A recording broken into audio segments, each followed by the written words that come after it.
Welcome into the best in paranormal podcasting. This is Darkness Radio. I'm your host, Tim Dennis. It is a Wednesday. That means only one thing. It's Supernatural News and Parashare Day. I'm your host again, Tim Dennis. That's me right here. See, in the living flesh. If you're watching on video, I'm poking myself in the chest. It's a big day today. We got lots of big stories for you. And of course, with that, we need a co-hostess.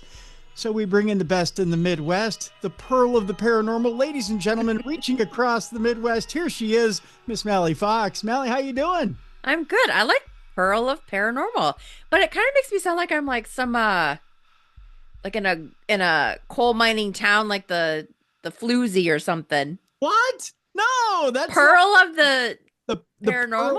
The pearl of the paranormal. In other words, you're the crown jewel, the pearl of the paranormal. Maybe I should have set it up that way. The crown jewel, the pearl of the paranormal. I have flashbacks of like the old West, and I'm some prostitute in a. No, that's not how it was. No, I'll do a better job of setting it up next time. I didn't mean that, my friend. My God. No, but I mean it's catchy. I was trying to use alliteration there, and Right. I did. Well, maybe I blew it. I don't know. No, not at all. I liked it. But I just had one of those flashes of like an old Western town. Just sitting up there. I'm walking down the stairs in my little outfit. Come on up, mister. Come on up for a good ghosty time. Yep. Yeah, I don't know. Maybe I threw that one out and wasn't thinking. I don't know. Well, we got a big show today, Mal. We've got there's a lot of UFO news this week. I tried to cleave it down a little bit, but boy, oh boy, there's a lot of stuff out there. Okay. I don't know. Maybe we've become a UFO obsessed society. Is that the deal? I don't know, but I wish something good would come out of it because it's the same old stories. There's You know what I mean? Like there's no answer really. Yeah, you're right about that. A lot of speculation and running after Yeah. politicians. There's a lot of that. Yeah. Although there's a few near misses this week. Okay. Yeah. So we've got a little bit of excitement out there. I mean, if you want to put it that way. Yeah. Leave it to almost a catastrophe, and then we'll be like, oh, at least it's some type of What is that? cool news. I mean, other than the tragedies that are out there. Yeah. Oh, good God. Real Oof. tragedies that are out there. Yeah, that was awful. I mean, nothing to joke about, but No, not at all. but yeah, I mean, there's other unidentified flying objects out there that are seriously bizarre. That's for sure. I hope, I mean, between you, me, and a bunch of listeners, I truly hope that some of these UFOs aren't just uneducated guesses. You know what I mean when I say that? Yeah. That people aren't looking up in the sky and going, that something that's there isn't, I'm misguessing that that's a UFO when it's really a known craft, right? Yeah. And we're all guessing wrong and something tragic happens like what's happened recently in Washington or I really feel like I'm just going to throw it out there. I really feel like people are getting dumber by the day, right? Yeah. It comes to some of the stuff that's happening in the nation. My God. I mean, you just see collisions and I don't know what's happening to this country lately. I just don't with tragedies that are happening that just didn't used to happen, right? Or did they? But now we've got social media where you find out things, Yeah, that's true. Yeah. more so than you did in the past. Yeah, you're finding it out quicker. Things, the news cycle happens faster. Yeah. And I hate to see it. It's not necessarily more accurate, but you're getting the news faster and then they're compiling information quicker. Unfortunately, people cast aspersions quicker too. Yes. Yes. Yeah, there's that. And a lot of times people get information wrong first and then try to clean it up afterwards. But then That's too late. Yeah, and then that wrong news is out there first, Yeah. and then people grab onto that, and then Mm-hmm. they go crazy with it. Um, I, yeah, it's been a bizarre start to 2025. That's for sure. Mm-hmm. Let's jump into what we've got here today. Our first story actually has to do with some mysterious objects over Turkey. A UFO alert as pilots report near miss or misses with mystery objects over Turkey. Multiple pilots have reported inexplicable near collisions with unknown objects over the last few days. Local reports have highlighted a spate of unexplained encounters between pilots and unidentified unseen objects in and around the airspace of Turkey's capital city of Istanbul. The incident saw pilots receive traffic collision avoidance systems or TCAS warnings near, I believe this is Sabiha Gökçen Airport, prompting extensive search efforts to try to track down the objects responsible. On final approach at 300 feet, we received a traffic alert. One pilot was recorded as saying, "It could be a drone or another aircraft for your information." "Sir, we have been dealing with this for the past 2.5 hours," a control tower responded. "Several flights before you have also received this warning. We've reported it to coastal authorities." "We see descending traffic 500 feet below us," the pilot said. "It appears as an unidentified traffic on our system. It is now 5 miles ahead of us. We also received this warning on our previous flight." Despite multiple searches of the surrounding area, no explanation for the phenomenon has been forthcoming. Some have speculated that the near misses could be connected to the mystery drones. I hate putting it that way. I know that's what the Mm-hmm. story says, but those mystery drones are only in the United States. But the way the story puts it, I'll read it the way the story puts it. Someone speculated that the near misses could be connected to the mystery drones that have been reported above air bases in the United States and beyond in recent months. It's just been in the U.S. Uh, Earlier this week, President Trump's administration played down the drone sighted over New Jersey, but that doesn't explain all of the sightings, especially those in other states or countries. For now, the objects picked up on traffic avoidance systems over Istanbul continue to remain a mystery. Um, to state whether they were drones or not in Turkey, that's a good question because you don't necessarily know. But Right. And well, and isn't it easier to get drones nowadays than, you know, 20 years ago? yes, it is. So, Yeah. And, you know, there's been a lot of finger pointing over the last hmm couple of weeks. Um, as it was stated in the story, the Trump administration said, no, we know for a fact, we know what these drones were. Most of them were within the government. They were, in fact, they were sanctioned by the FAA. Nothing to worry about. Don't hmm stress. Um, Yet there have been some worldwide sightings. But again, how many drones are out there now, right? I mean, you have people flying drones all the time. hmm And people fly drones within airspace that they shouldn't be flying drones in, Right. you Those are the know? same people that shoot up lasers in the sky. Yes, the exact same people who shine lasers at airplanes and yeah. So, I mean, there's a lot of near do wells, that's a good way of putting it, that cause a lot of trouble.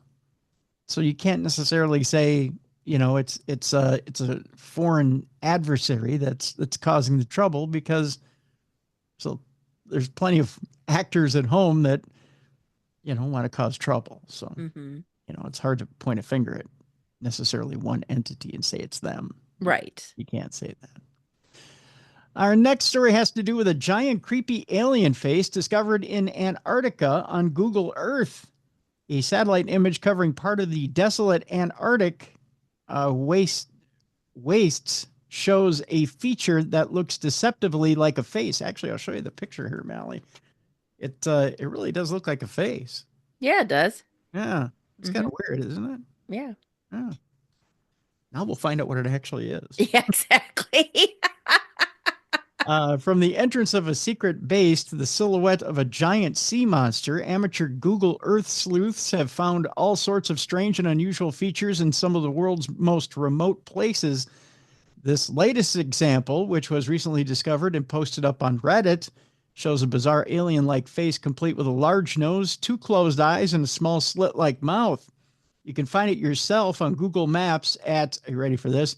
72 degrees, and then it says 0036.0 degrees south, 168, 34, 40.0 east.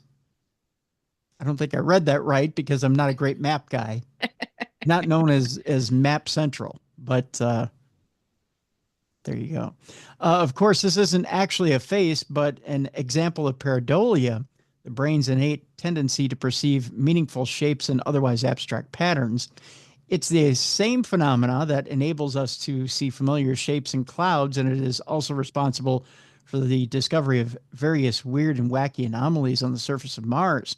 The Antarctic face is certainly not the first such example, and no doubt it won't be the last. Someone on X called Open-Minded Approach, or at OM Approach, asked, is it just me or does this giant face in Antarctica at the particular coordinates look like Steiner's version of Ahriman? And here's the comparison right here. Oh yeah, yeah, kind of. Doesn't a little it? bit, yeah. Yeah. It's kind of a cute little comparison. And it does, yeah. It's dead on. So there you go. Our next story, Mel, is again kind of right down that line. Actually, it's a little more than right down that line. This actually comes from NASA astronauts who claim they were harassed by 125-foot aliens with wings who peek into space shuttles. Hey, if you're doing, kind of kinky stuff on the space shuttle, you don't want to run into a 125-foot alien with wings because that's going to harsh your gig. Just saying. But self-proclaimed UFO expert Chris Bledsoe has spoken out about the moment that angelic beings were looking into the space shuttle and smiling at NASA astronauts. This is where you have to put your beliefs a little bit to the side, maybe, and play along for a minute. Yeah. Right? See if you believe. An alien lover has described the moment he says NASA astronauts were harassed by 125-foot tall beings with wings who were peeking into a space shuttle. Self-proclaimed UFO expert Chris Bledsoe was speaking on the Bledsoe Said So podcast. That's catchy. That's catchy, yeah. I like it. Bledsoe Said So. Right. I wanted to start the Dennis the Menace podcast, but evidently there was one already. Oh, really? No, I don't know. Oh, well, they probably have to pay money for a trademark. Yeah, there's a big trademark there. Yeah. So Chris Bledsoe was on the Bledsoe Said So podcast where he said he was sharing his experiences with NASA for the first time. Over the course of the interview, he spoke about how it was that he got involved with the U.S.-based space agency. During the discussion, he also revealed that all astronauts had experienced extraterrestrial life during their missions and had been harassed by them. So how come we don't hear more about it? That's exactly right. He claimed that he was drafted into the independent government organization to help them understand what the aliens wanted with them. Bledsoe's experiences with aliens or orbs, as he described them, date back to 2007 when he was on the verge of losing everything in the financial crisis and suffering from a debilitating chronic disease. Bledsoe said he had a moment that changed him forever. On January 8th of that year, while on the banks of the Cape Fear River, Bledsoe said that he had prayed, and what followed saw his teenage son, along with 3 coworkers, experiencing a life-altering encounter with unidentified aerial phenomena, or UAP, celestial beings, and missing time. Bledsoe says since the encounter, he continues to see what he calls orbs. Orbs, Mal. And claims they are supernatural beings that communicate with him, and says it was the reason why NASA reached out to him for help. He said, everybody's wondering, how did you get into NASA? Why were you there? And why were you studying with them? When I asked them, why do you need me? You've got rockets, you've got space shuttles, you've got satellites, you've got the space station, all the money and the technology and telescopes in the world. And they're like, we know they like you and they communicate with you and they don't have nothing to do with us at all. And we'd like to know why it is or what it is they want and why it is they're harassing their astronauts. Bledsoe then said that when he asked if any astronaut had seen any orbs, he was told that they all had. He said, I was there consulting with them about what they're now calling a plasmoid, which is an angelic being, and that they come out of the orbs.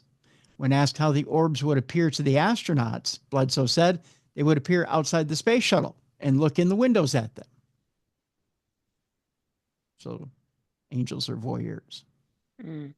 Just saying.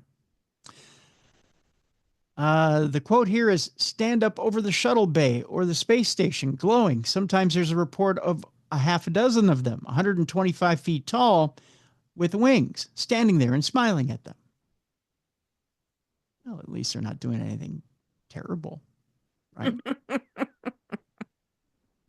I mean, they could be standing there doing something else. Yeah. Yeah. When asked what comes out of the orbs, Bledsoe said it was angelic beings. He added, created beings, they're made out of energy, but in a ball or light. But out of that ball of light comes a glowing being. Sometimes they're 6 or 7 feet tall or taller, or 125 feet tall, whatever they want. So they could start out this big and get this big. Mm-hmm. No height requirement. It's not like the NBA, right? Yeah. Where you got to be so tall to play, right? I guess. They mimic anything they can mimic. A flying saucer, they can mimic a drone. They can split in 2 or 100. So maybe the drones that are on the East Coast are angels. What is this guy smoking? I don't know, but I want some of that shit. Yeah. I need a break from reality right now. Yeah. I know this much. It doesn't come from Jamaica.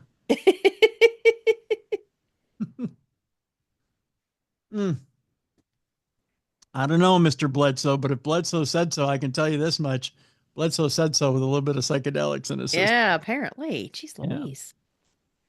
Yeah. I don't know. Do you think, Mallie, actually that NASA is bringing this guy in and being like, give us the answers, oh guru?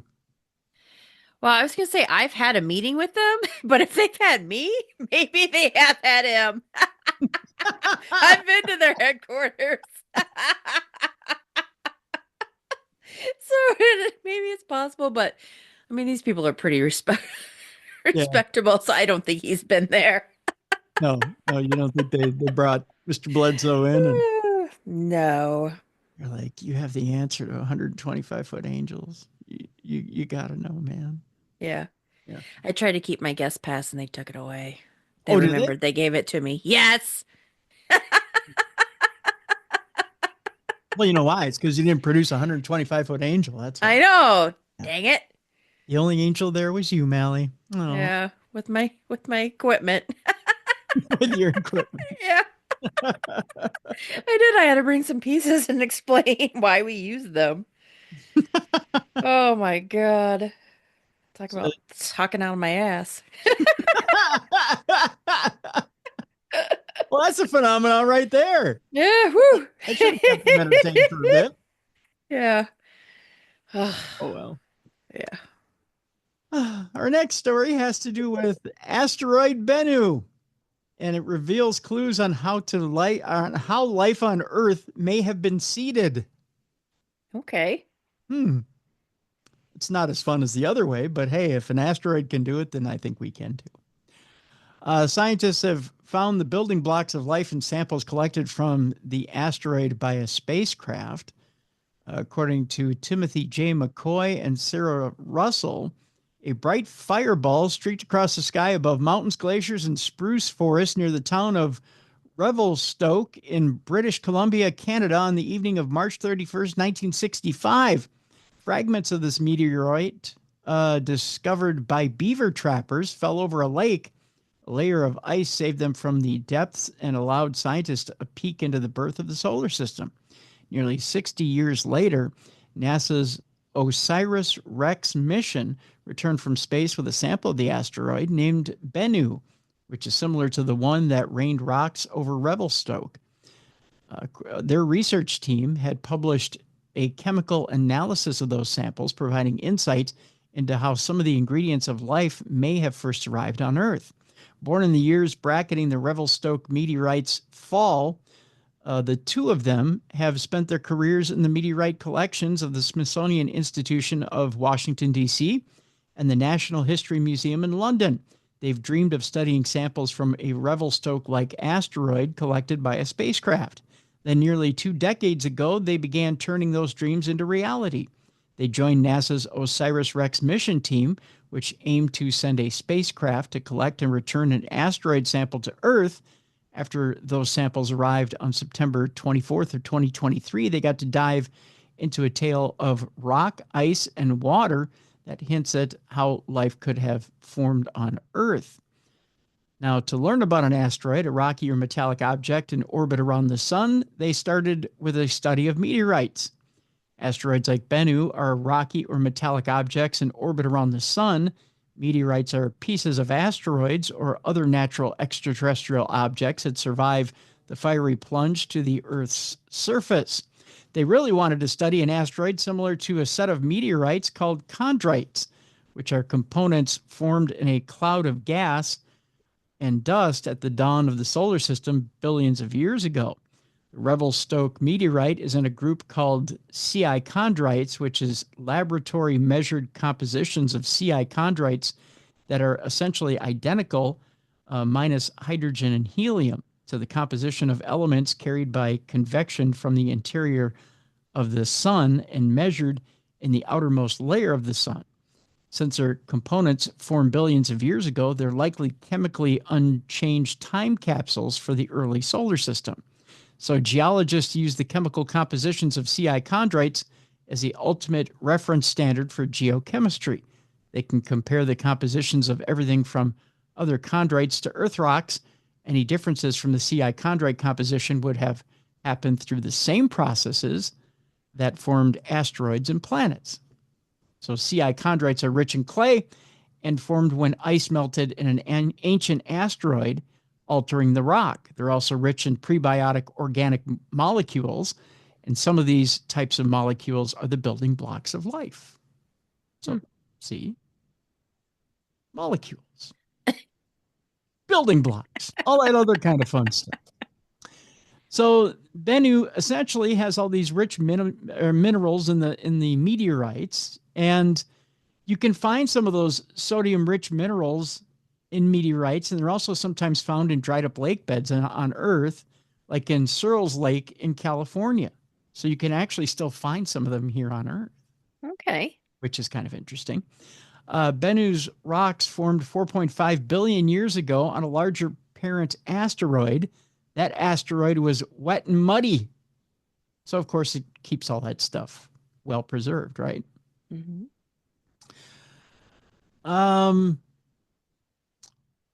Kind of skipping ahead a little bit, and I tell you what, I'll post this in the description of the program so you can read it in depth if you'd like to learn more about Bennu, because there's a lot to learn. When asteroids like Bennu hit the young Earth when it was younger, they could have provided a complete package of complex molecules and the ingredients essential to life, such as water, phosphate, and ammonia. So at that point, the components would have seeded Earth's initially barren landscape to produce a habitable world. So essentially, all those little minerals, all those little essential life pieces are on the asteroid. Boom, we're seeded. Look at that. I like how you say boom, because weren't we talking about how they thought we could start living on asteroids last time? Yeah, yeah. So it's like, if we know that it hits planets, why would you want to be on there? Yeah, well, exactly. There you go. So it says, without this early bombardment, perhaps when the pieces of the Revelstoke meteorite landed several billion years ago, those fragments from outer space would not have arrived into a landscape punctuated with glaciers and trees. You still had to have some of the pieces here on Earth in order to get some of that those components from the asteroid to meet. So essentially, you had to have its chocolate and our peanut butter in order to get things to move. So, without using human terms here, you had to have, you had to have certain pieces there, Mal, in order to make them work. But they got it to work. You had to have the essential building blocks of amino acids that form proteins. You had to have the DNA, the RNA, and boom, there you go. Boom. I don't know why I'm John Madden today, but I am. But that's what happened. I'll post that in the description of the program so you can read it more in depth. But for time's sake here, we'll cut it a little short. That's what she said. Hello. I have an interesting story here about an alien abductee's pants and how it's at the center of a spat with Scottish museum officials. Okay.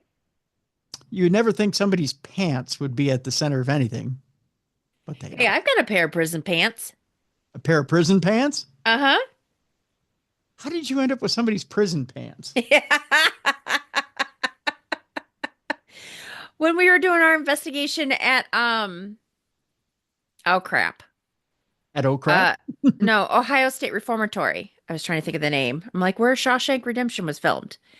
I became friends with one of the volunteers there, and they had discovered this room that had a bunch of like old pants and a bunch of supplies and stuff like that. And he gave me a pair of prison pants. Really? Yeah. Huh. They were little. Yeah, they built them small back then. Yeah, men were small back then. But yeah. So I have it somewhere in a box. I've got a pair of dusty old prison pants that I'm going to one day put in a shadow box and put in my office. Nice. Well, by the way, later in the program, I'll tell you how you can get a job as a paranormal guide in a prison. Ooh. Yeah. There's a job opening. So I'll tell you how you can get that job. Okay. A little bit later in the program. In fact, that's how we're going to close out the program today. Very nice. Yeah. Can you hint what state? I can't. No. Oh. No. It's a cliffhanger. Okay. That's how I'm going to keep you until the end of the program. So with this next story, the famous torn trousers are considered to be physical evidence of one man's close encounter with a UFO, Mallie. The pants, which are in the possession of a paranormal investigator, Malcolm Robinson, once belonged to the man at the center of one of Scotland's most famous UFO incidents. It all started when Robert Bob Taylor, who's a 61-year-old forestry worker, went out into the Deckmont Woods in West Lothian, Scotland, on November 9th, 1979, to walk his dog, who's a red setter named Lara. As he turned the corner, he came across what he described as a flying dome that was hovering a few inches above the forest floor, a short distance from where he was standing. Its surface, he noted, was like a dark metallic material with a rough texture like sandpaper, and a distinct smell similar to that of burning brakes that seemed to permeate the air. I've had those recently. I'll tell you, it's not fun. I had my own UFO going. Yeah, I need some new pads. Yeah, new pads. New rollers. Yeah, that too. Then, without warning, two spiked metallic spheres appeared, grabbed his clothes, and began dragging him across the grass toward the object. At this point, a few oh shit, shits probably came out of his mouth, I'm guessing. Yeah. In Scottish. Yeah. Oh shit, I tell you. That's a bad accent, by the way. It was at this point that he fell unconscious. Oh. Yeah, he probably soiled himself too, I'm guessing. Those pants probably weren't any good. When he awoke several hours later, he found that his clothes were torn and that he had suffered a series of cuts and bruises all over his body. When police officers later went to investigate the scene of the incident, they discovered strange ladder-shaped marks on the ground. Interesting, huh? Ultimately, no definitive explanation was ever found, and Taylor himself died back in 2007, having never discovered the truth of what had actually happened to him. Interesting. His torn trousers, however, still remain an intriguing piece of physical evidence of the incident. Robinson, who has been attempting to donate the pants to the National Museums of Scotland as an important piece of Scottish history, has been met with a frustrating level of resistance. This is not any old pair of trousers, he said. They are a part of Scotland's biggest ever UFO story. Can't disagree with that. Mm-hmm. Right? A full-blown police investigation was carried out, including a forensic examination of the ripped trousers. It might sound bizarre to some, but this is an iconic piece of Scottish history which rightly deserves a place in a museum, he went on to say. I've been offered thousands of pounds by an American businessman, but I have refused, Robinson went on to say. Was it Zach? I'm almost thinking it's our friend over at the Skinwalker Ranch. Oh. Mm-hmm. That would make sense. Yeah. He says, I wanted to donate these trousers to the National Museums of Scotland. Sadly, they refused. I'm very disappointed.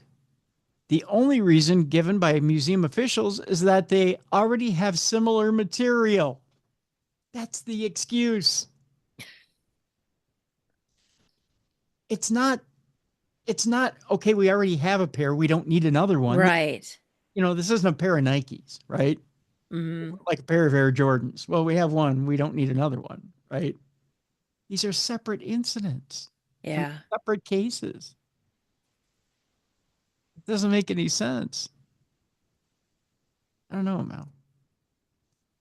How do you talk to a museum about a special case, right? Yeah. I don't get it. All right, we're going to get into the funnier side of UFOs for a second, if we could. I want to ask you, Mallie. Sure. What in the world is this in the sky? Oh. Huh. Some It's people definitely would, interesting. yeah, some people would say that's a portal. Yeah. That looks like a big bunghole. I mean, it kind of does, right? Yeah. Yeah. I mean, people have been joking about it on social media. A stargazer is shocked after spotting a strange portal cloud in the sky over Scotland. Karen told how she was surprised by the response she got when she shared photos on social media of this thing, which is a giant O-ring in the sky. A stargazer was left speechless after she spotted a portal-shaped cloud in the sky over Scotland. 46-year-old Karen McCown was amazed to see the illuminated circle floating above her home, and I believe it is Tullibody Clacks. Not a huge. Wow, look at how big this thing is. Okay, I'm going to give you perspective on this. Okay. Photo. Look at how big that thing is. Oh, yeah. That's a lot bigger than I was thinking it was. Yeah. That thing is huge. Yeah. That's what she said. That is a huge hole. That thing's been bored out. Yeah. Yeah. I don't know. If I saw that thing in the sky, I'd try to put something in it. That's what he said. She said, I'm always looking out my bedroom window at night as the skies have been so weird this past year or two. I'm also the kind of person that loves taking photos, but I'm still learning. I was doing my usual looking out the window one night, taking a few pics of the moon. That's my favorite to do just now, the moon pics. Then I saw it, a big massive cloud shaped into what definitely looked like a portal. I'm glad she said portal. So I snapped a few pictures and I thought, nah, this can't be right. What the heck? And it stayed like that for what felt like ages. I uploaded them to my Facebook, expecting to take the mick out of me. But yeah, there was a lot of interest in it. I'm well proud of what I captured. I can honestly say I've been left confused by it and still look out every night to spot the lights again. I've had comments with people thinking something weird is going on, definitely. People just think it's weird, and some of us are more worried than others. It comes 4 months after a man was stunned after snapping a UFO in Scotland. The picture, which appears to be a row of strange lights, was taken around 9:30 p.m. one night in September.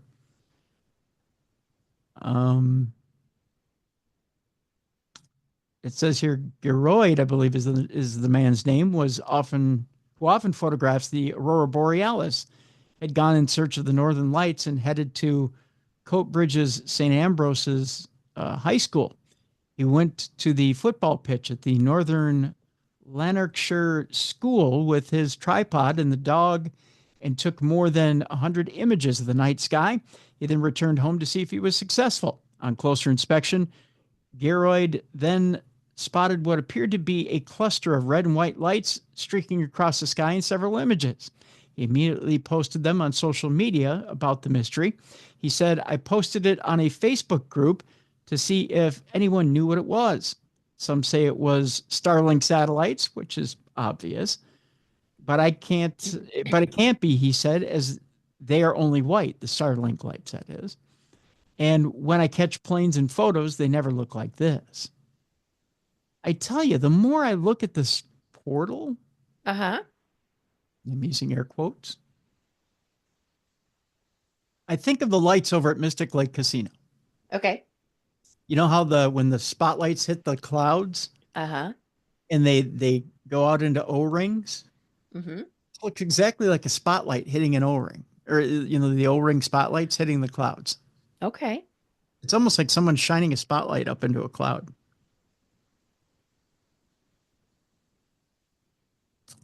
Yeah, I can see that. Now I'm curious if they were having like an opening or something where someone was doing it that night. Yeah, like someone was trying to get someone's attention. Yeah. Yeah, like a grand opening. I don't know. But it's almost too perfect, the ring. Tell you what, I'll post this one too in the description of the program so you can take a look at the picture for yourself. But I almost think it's a spotlight. I don't know. It looks too good. One more story here before break here, Mallie. A Massachusetts man's ashes are to be launched into space. We've talked about this subject before. Mm-hmm. About having the old ashes shot into space. Didn't you say your dad was one who was interested? Yeah, he wants to do it. And I told him I was going to take the cheap route and just put him onto a firecracker. And just let him fall down with the wrapper. He didn't find it that funny. I did, but I think it's hysterical. I'm doing it the budget way. Put him on a bottle rocket and let him go. Yeah. Yep. It's all just, about the budget. It's just a shorter ride, right? Yeah. That's all it is. And he gets a colorful ending, right? Yeah. Why not? The Cape Cod resident's family is sending his ashes into the cosmos to fulfill the space fan's final wish. The daughter of a Cape Cod man who passed away in, I believe it's 2021 here, will honor her father by launching his ashes into space. The cremains of David Allen Lavender will blast into space on a Celestis memorial spaceflight mission known as Serenity. According to a Celestis spokesperson, Lavender is this is an actual town, Mashpee. He's a Mashpee resident. Every time I Mashpee, I get it all over the place. He was a 65-year-old who passed away in January 28th of 2021. The cosmic journey is meant to fulfill Lavender's last wish. Ever since he was young, David wished to be an astronaut. Celestis said in a press release he had a deep love and infatuation with all things space-related. When he was little, he memorized all 7 of the original astronauts and made sure he was always staying up to date on and watching all of NASA's missions. The memorial flight is scheduled for mid-2025 from Cape Canaveral, Florida. The Serenity flight will launch into Earth orbit aboard a SpaceX Falcon 9. The launch service will be provided by Above Space through SpaceX's SmallSat rideshare program. We are honored and pleased to have David on board Serenity, said Charles M. Schaefer, who is the co-founder and CEO of Celestis Incorporated. Our memorial space flights are tributes to a life well lived and to those who are reaching the stars. Lavender worked as a local news editor and videographer, but also had an avid interest in outer space and sci-fi, according to Celestis. He built and launched his own rockets and constructed a large version of the International Space Station, which he donated to a local school for educational purposes. Lavender was also a fan of Star Trek and other science fiction. David made it very clear that whenever he passed, It was his wish to have his ashes launched into space, Celestis said in a press release. The Serenity flight will be housed in above space's Prometheus Sparks satellite and will carry a symbolic portion of each flight participant's cremated remains, or DNA. It will be deployed into low Earth orbit and circle the planet for nearly a decade before re-entering the Earth's atmosphere, where it will blaze and disintegrate like a shooting star. What if, me here, Mallie, Okay. small part of the cremains get through the atmosphere, and you're just walking along eating a hot dog one day, and all of a sudden, here comes David through the atmosphere, all over your hot dog. Oh. Then you're a cannibal. Yeah. And you get a little David on your hot dog. You know what I'm saying? Mm-hmm. Yeah. I mean, I know the chances are slim to none, and Slim's at the bar having a drink. You know what I mean? Right. It's probably not going to happen.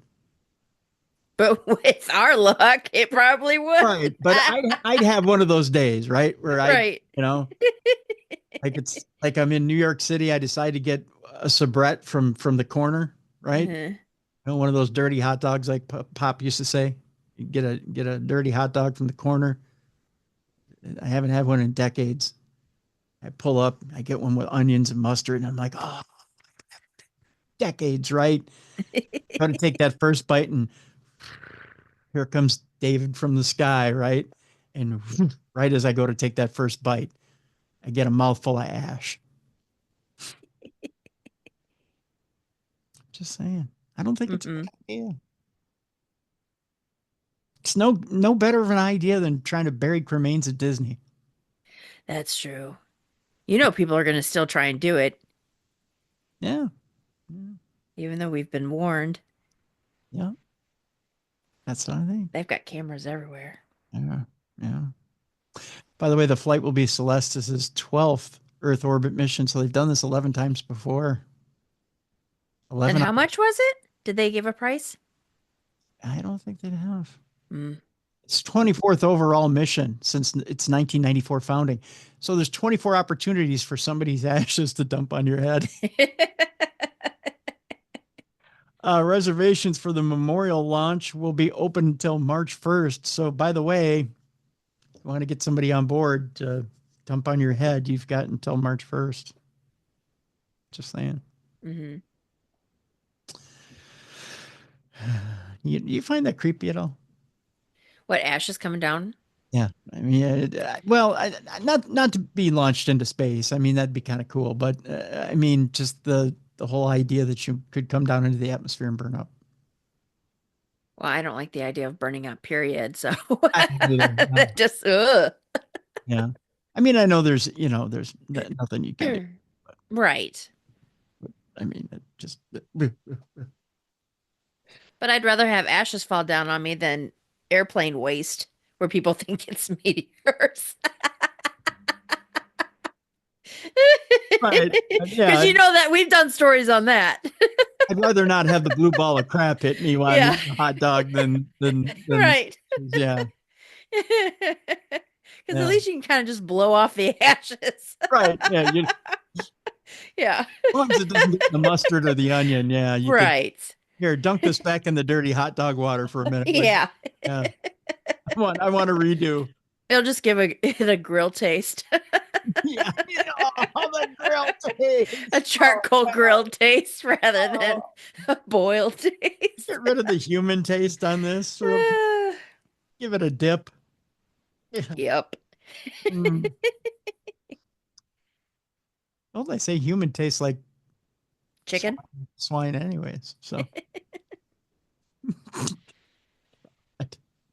we need to get off this subject. All right. Yep. We're going to take a break. When we come back, oh boy, we have a little nightmare fuel on the other side of this. Just saying. I'll leave it for the other side of this because I've got some interesting stories on that side as well. We got plenty of ghosty stories today, Mal. Ooh, I like it. Ghosty and psychic stories, including the fact that, and we've got one celebrity psychic story. The fact that, are you ready for this? the royals have consulted psychics. I know this isn't a news story. I know you may think, well, come on, Tim. Of course, the royals have consulted psychics. But it turns out that Prince Harry contacted Princess Diana through a psychic at one point. Hmm. Yeah. And a psychic who claimed to have had powers. We'll tell you all about it. It's kind of interesting, to say the least. I've got a story from your neck of the woods. It's absolutely going to curl your hair, Mal. Ooh. Has to do with a Detroit priest who, while on an exorcism, I don't even know that I dare say this because the headline in itself is just plain creepus delecti, as my mom used to say. Let's just put it this way: it involves, during the exorcism, flossing with someone's hair. Ew. Mm-hmm. I'll tease it with that. Hopefully it's not from my hometown because the last time you talked about a story with at the movie theater, Right it around was like the corner. 7 minutes from my house. Yeah, well, Not from my town at least, but the next town over. we'll just but we'll see if we can get you to stay awake tonight. We'll put it that way. Okay. It's Great. yeah, lots of fun today, Mal. Lots of fun today. And we're going to end today by telling you how you can get a job, much like I described before, being a tour guide in a prison, being a paranormal tour guide in a prison. So, we're trying to stimulate the economy here on Darkness Radio. Trying to get you a job. You slacker. I'm just kidding. Yeah. I Yeah, think yeah, that would be fun. yeah. So that's what we're doing today. We're going to get you a job. So how do you like them apples? Just saying. So that's what's on tap today on the best in paranormal podcasting. Yeah. A Detroit priest was accused of flossing his teeth with the teen girl's hair and growling at her during an exorcism. Jeez Louise. I'll tell you about that on the other side of the break. It's a fun show today. What can I say? Mm. We got lots of good stuff ahead. So, Supernatural News Wednesday, right here on the best in paranormal podcasting. We'll be right back, right here on Darkness Radio.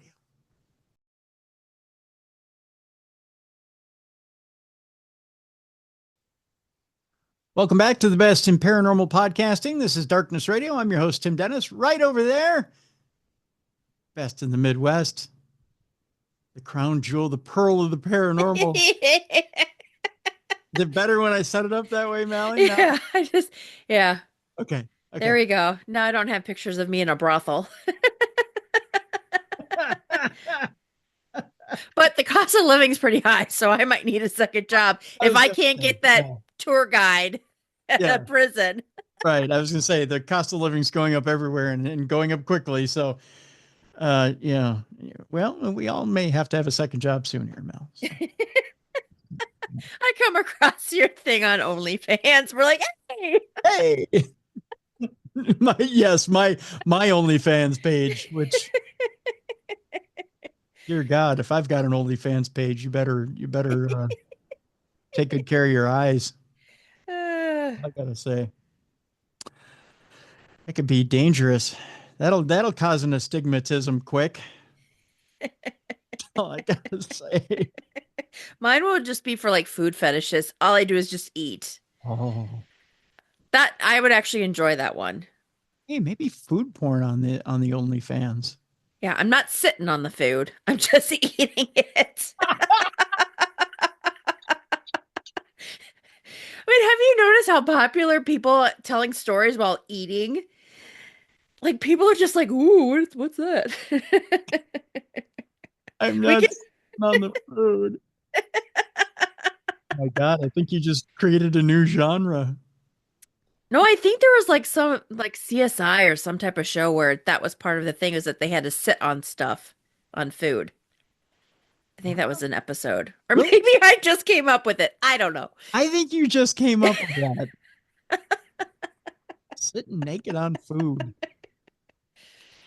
That's $1 billion idea. Yeah. Look at you. No. I'll just eat it. Eat it.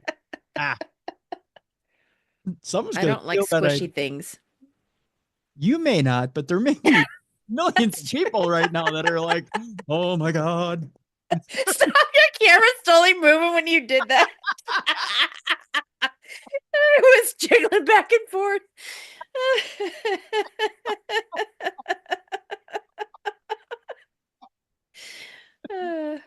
Ah.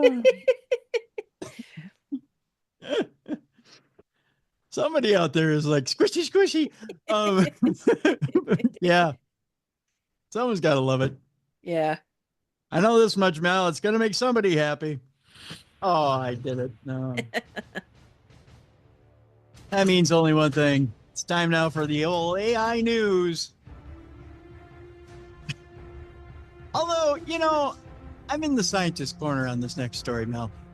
Okay. Scientists are proposing making AI suffer to see if it's sentient.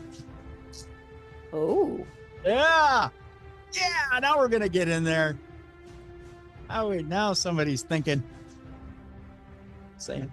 A new study shows that large language models make trade-offs to avoid pain with possible implications for its future AI welfare. I know that sentence may sound difficult. In the quest for a reliable way to detect any strings of a sentient eye and artificial intelligence systems, researchers are turning to one area of expertise: pain. That sounds like a movie line. Yep. Speak of pain. That inarguably unites a vast swath of living beings, from hermit crabs to humans. For a new preprint study posted online but not yet peer-reviewed, scientists at Google DeepMind and the London School of Economics and Political Science, LSE, created a text-based game. They ordered several large language models, or LLMs, the AI systems behind familiar chatbots such as ChatGPT, to play it and to score as many points as possible in 2 different scenarios. In one, the team informed the models that achieving a high score would incur pain. Yeah. In the other, the models were given a low scoring but pleasurable option. So either avoiding pain or seeking pleasure would detract from the main goal. After observing the model's response, the researchers say this first of its kind test could help humans learn how to probe complex AI systems for sentience. In animals, sentience is the capacity to experience sensations and emotions such as pain, pleasure, and fear. Most AI experts agree that modern generative AI models do not, and maybe never can, have a subjective consciousness, despite isolated claims to the contrary. And to be clear, the study's authors aren't saying that any of the chatbots they evaluated are sentient, but they believe their study offers a framework to start developing future tests for this characteristic. It's a new area of research, said the study's co-author, Jonathan Birch, a professor at the Department of Philosophy, Logic, and Scientific Method at LSE. We have to recognize that we don't actually have a comprehensive test for AI sentience. Some prior studies that relied on AI models' self-reports of their own internal states are thought to be dubious. A model may represent or simply reproduce the human behavior that it was trained on. So in other words, as I stumble through this,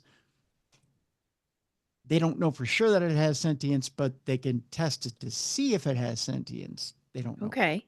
Right. The new study instead is based on earlier work with animals. In a well-known experiment, a team zapped hermit crabs with electric shocks of varying voltage. Oh my God. That's not very nice. Not at all. Noting what level of pain prompted the crustaceans to abandon their shell. But one obvious problem with AIs is there's no behavior as such, because there's no animal and thus no physical actions to observe, Birch says. In earlier studies that aimed to evaluate LLMs for sentience, the only behavioral signal scientists had to work with was the model's text output.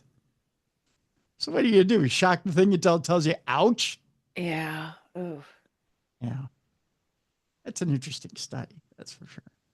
I mean, In the new study, by the way, the authors probed the LLMs without asking the chat box direct questions about their experiential states. Instead, the team used what animal behavioral scientists call a trade-off paradigm. So in the case of animals, these trade-offs might be based around incentives to obtain food or avoid pain. So much like we stated before, in the game, it was the higher the score, the more the pain, the lower the score, the more the pleasure. So that was right. It just doesn't seem right, though. to the machine. I don't know. Just the whole. I don't know. Are you feeling for the machines, Mallie?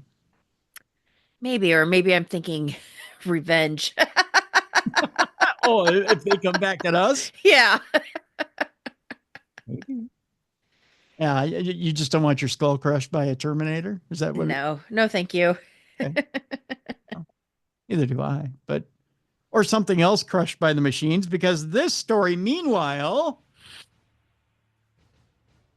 there's been a warning issued to the male pleasure machine addicts out there that the device tricks the brain.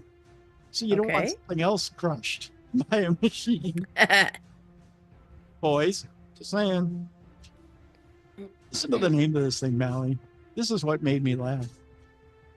The Auto Blow Ultra. Did you say glow or blow? Blow. Oh. The Auto Blow Ultra, invented by Brian Sloan, is a male pleasure machine that is synchronized with adult videos. I love your reaction. And is now believed to be so addictive that it can impair real-life sexual relationships. Don't touch grass. Yeah.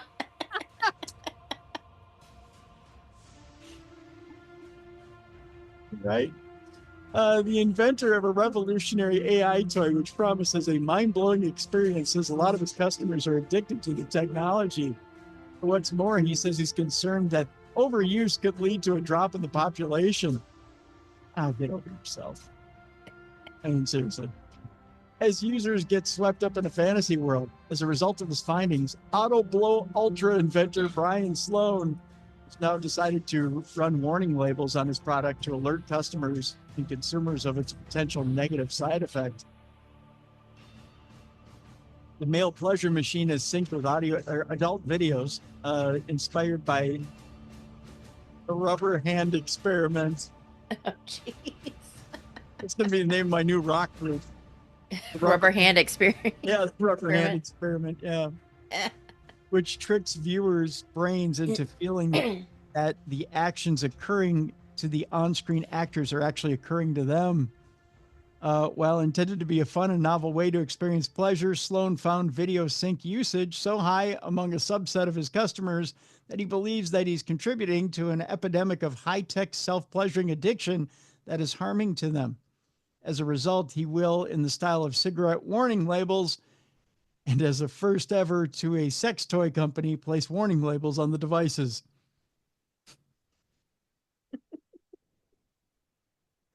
We're officially lost as a society, Mel. We're done. Yeah. We've officially become monkeys. The warning will cite the key potential negative side effects of synced and VR content as identified by multiple academic papers and its impairments of real-life sexual relationships. Brian said, at first, I thought our synced porn feature was harmless fun, but then we noticed that 15% of our users were spending more than an hour a day connected, with some user sessions lasting several hours. Jeez. Oh, that thing's going to fall off. Yeah. Several hours. A little chafing going on. A little. You're going to get that thing yanked off. I mean, it's just going to come off in the machine one day.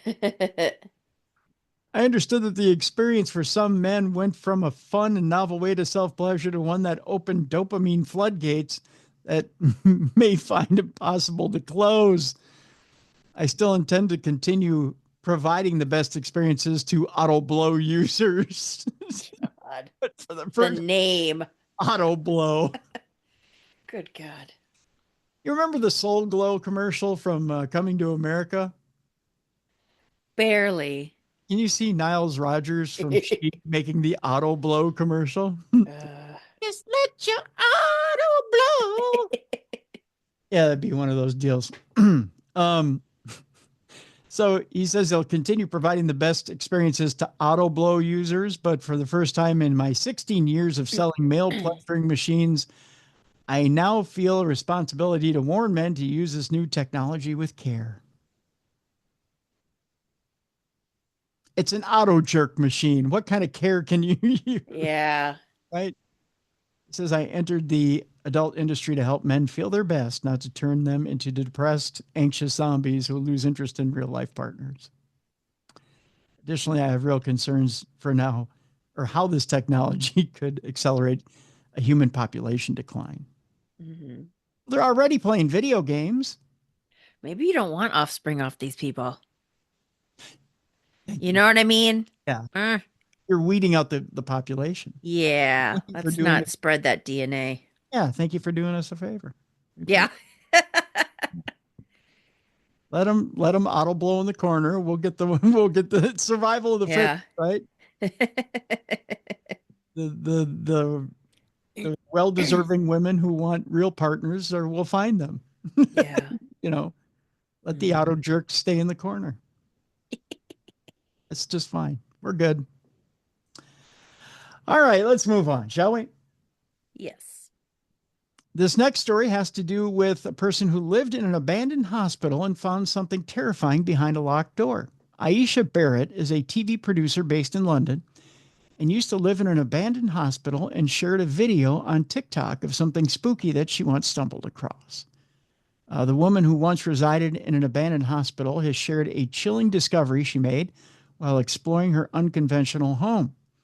Aisha Barrett, a London based TV producer, used to live in a deserted hospital as a property guardian, a scheme that allows people to live affordably in vacant properties to assure that they're maintained. During her stay in an empty hospital where over 100 other tenants also lived, she stumbled upon a corridor lined with padlocked doors, which she believed was the hospital's morgue. The TV producer, known for her work on Celebrity Coach Trip, The Fortune Hotel, and Great British Bake Off, posted a video on TikTok of her walking down the eerie corridor. She captioned the clip, "Point of view, finding the morgue in the abandoned hospital I live in." Yeah, not a good title. Uh, in the video, she said, "This is the morgue. People do ask me about this all the time, so this is the morgue." She pointed out the padlocks on the doors, saying, "As you can see, they've got these on them. I didn't know originally what these were, but that's what someone told me in the comments." Aisha ventured down the entire corridor, admitting that she'd never come here before encountering another corridor blocked by a wooden panel. A poster slapped on the door issued a stark warning: "No unauthorized persons allowed beyond this point," ramping up the eeriness. Backing out from the location, she stated, "It's creepy. Might be a little bit too creepy for me, this part, but people always ask, 'Where's the morgue? Where's the morgue?' And I think I finally found it." She vowed, "Don't ask me to go there again. I don't want to get possessed." I don't know. Can you get possessed at the morgue? I don't think so.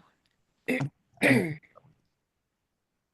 don't. But yeah, that's that's her experience. Trying to see if there's video here of her going to the morgue. I don't But see. nothing came out of it? Like Um, nothing.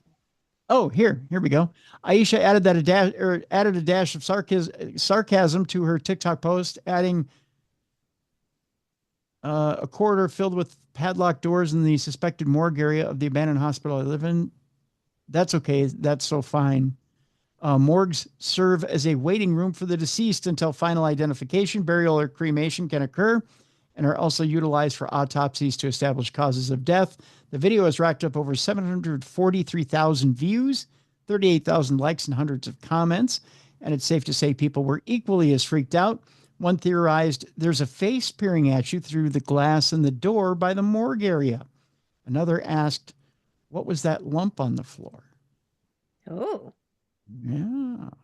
I'm just trying to see if there's a video attached to this so that I could post this for you guys, but I'm not seeing a video with this. It's not populating very well either, but Okay. I'm not seeing a video with it. So if I find one, I'll post it for you. If not, I'm sorry. I'm going to leave it as be. Our next story has to do with a caregiver that says a psychic medium helped her find a missing San Antonio man. In this story, it goes, I kept hearing mentally, follow the birds, follow the birds, follow the birds, according to Vic Andrea's psychic medium. You know what? I think this is an audio daily double. An elderly San Antonio man went missing for several days after he got away from his personal caretaker. That caretaker says she has someone unusual to thank for helping get him back home. Our sister station in San Antonio has that story. On the morning of Friday, December 20th, 62-year-old Eric Allen White got away from a personal care home near the Alamo Ranch area. He was able to get out of two side gates, and he sort of busted through one of them. White's caregiver, Angelica Diaz, says he has a cognitive impairment and dementia, so police were called immediately. A clear alert was also issued for White. So Saturday morning, same thing. We get up, we're looking for him, posting flyers on Facebook. One of those flyers came across the eyes of Vic Andrea. It was a Friday night. A self-proclaimed psychic medium who says she felt a connection, so she reached out to Diaz, offering to help. Desperate, Diaz accepted and agreed to meet Sunday afternoon.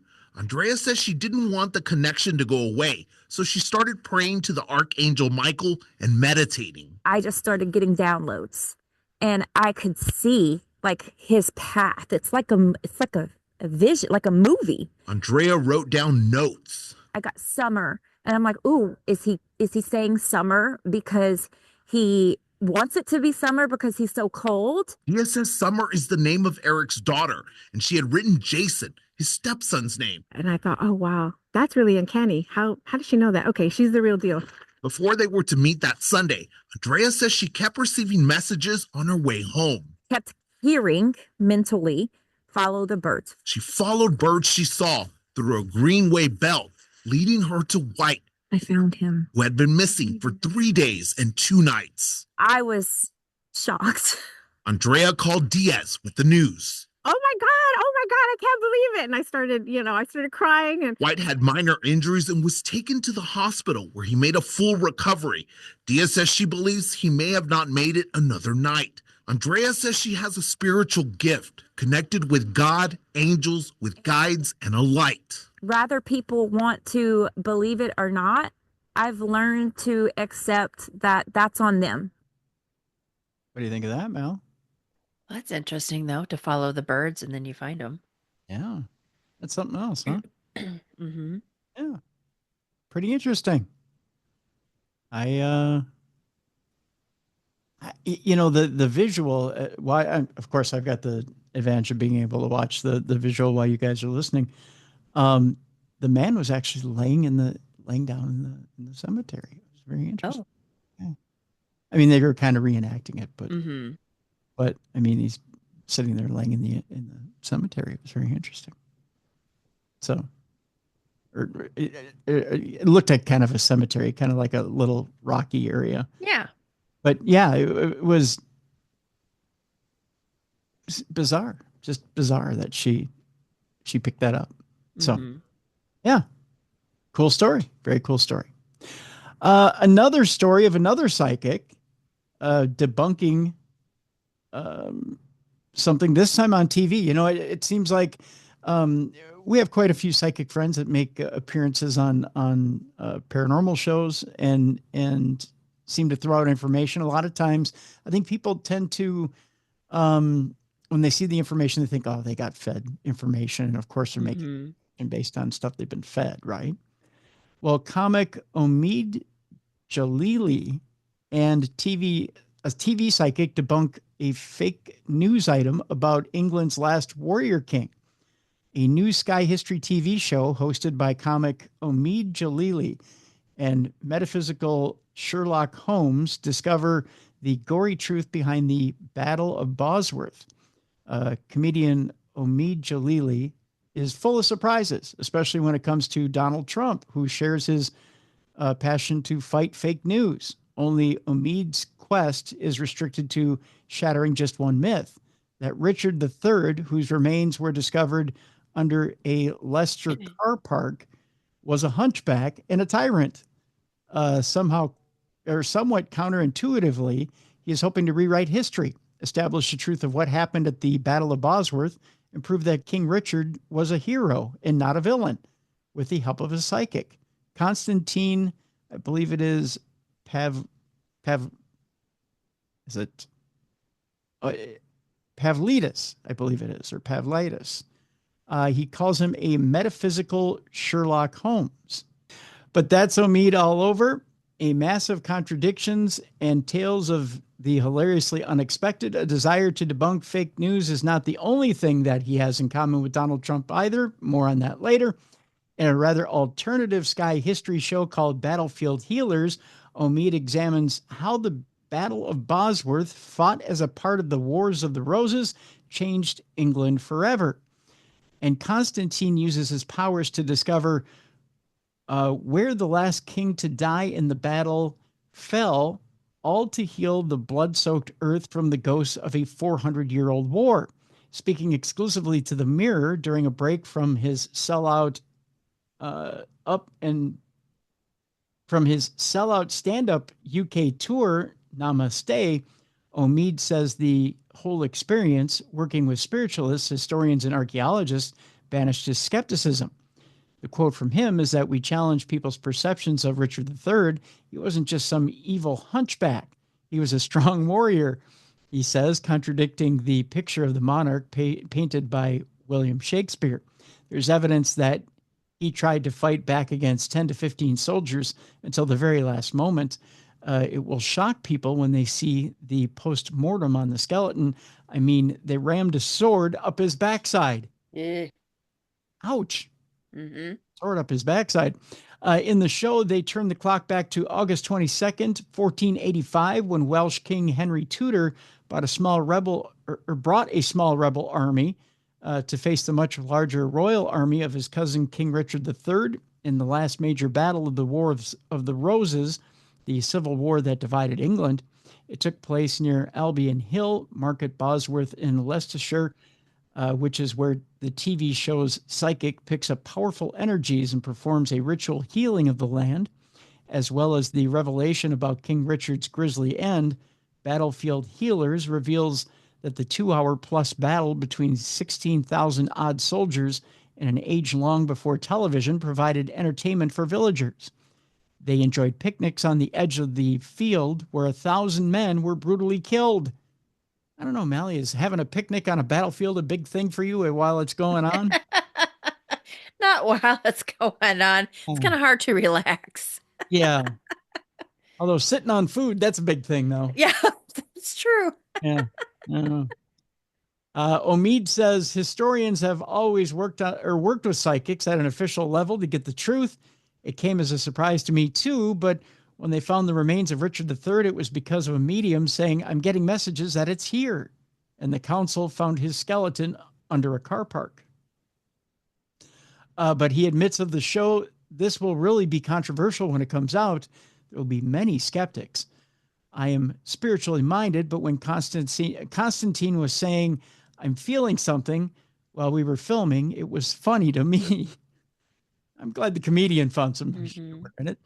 And when he was approached to take part in the show, he says, I asked, why me? And they said, because you're open-minded. Psychic or not, the battlefield is an eerie place. According to Omid, he says, when you go to the site, you don't have to be a medium to think, my God, something bad happened here. There are bits in the ground that feel like bones. There's a swamp. It's eerie and it's horrible. Oh, that I want to be stepping on bones. Yeah. Then Constantine did this whole healing ceremony, and afterwards it felt like there was some kind of closure. Born in Kensington, West London in 1965 to Iranian parents who had fled their native country, Omid says his faith had made it easier to comprehend the spiritual world. He says, I also come from the Baha'i faith. which believes in the harmony of science and religion. I was raised with quotes like, "You are not a puny form. The universe is folded within you. Our particles are from the universe. We are literally stardust."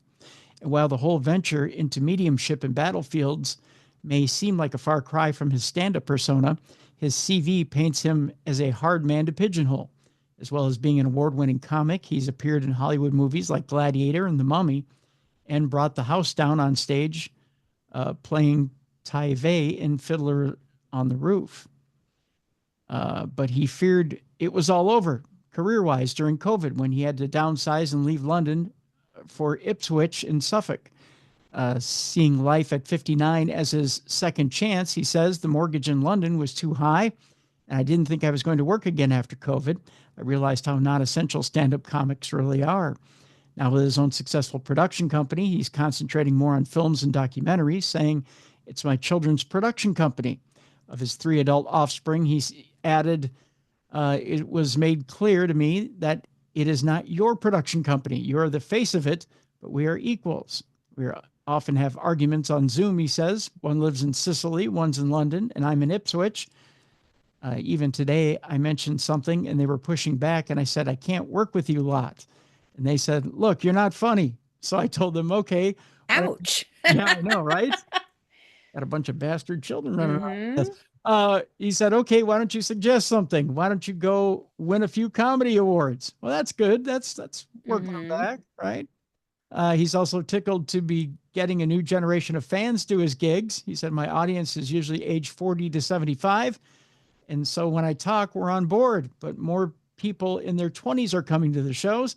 A friend said when they came to my gig, they heard a young woman in the bathroom saying, "He's really funny. Yeah, he's my granddad's favorite comic."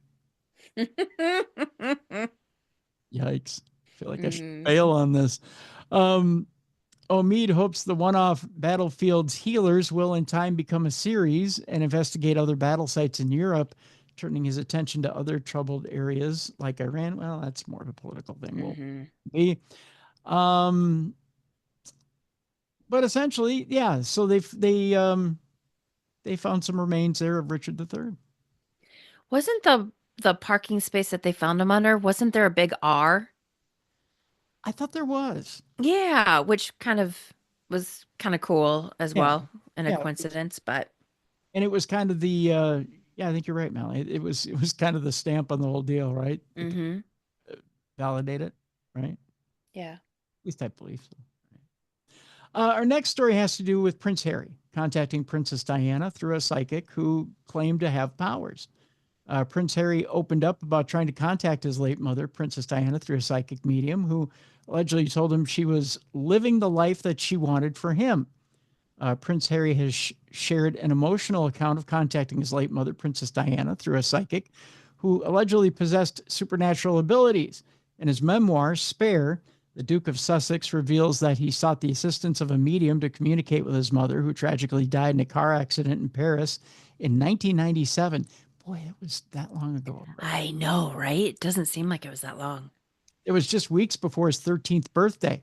The Duke was fortunate enough to receive a message from the late princess through the psychic, who told him that he was living the life she couldn't. The psychic reportedly told the now 40-year-old Harry, "You're living the life that she wanted for you." Okay, well, I mean, that's not a stretch, right? Mhm. In his memoir, Harry also alleged that the unnamed woman informed him that his mother was with him right now, causing his neck to warm and his eyes to tear up. She continued saying Diana knew he was looking for clarity and feels your confusion, adding that she understood that he had so many questions and that answers would come in time. That's kind of generic. I'm not going to lie there. Yeah. In another section of the book, Harry recounts being told that his mother's spirit had witnessed his son, Prince Archie, breaking a Christmas tree ornament shaped like the late Queen Elizabeth. The psychic reportedly questioned the Duke about the broken ornament, to which he confessed his son was trying to repair it. Interesting. The medium then suggested that Diana had found amusement in the incident as she watched her grandson, whom she had never met. Another snippet from Prince Harry's memoir, Spare, describes a chilling moment when he encountered a leopard during a trip to Botswana with his brother, Prince William. Harry interpreted the animal's presence as a sign from his late mother, Diana, suggesting that everything will be fine. Despite the comforting thought, Harry confesses he also feared a more harrowing outcome, that he might be devoured.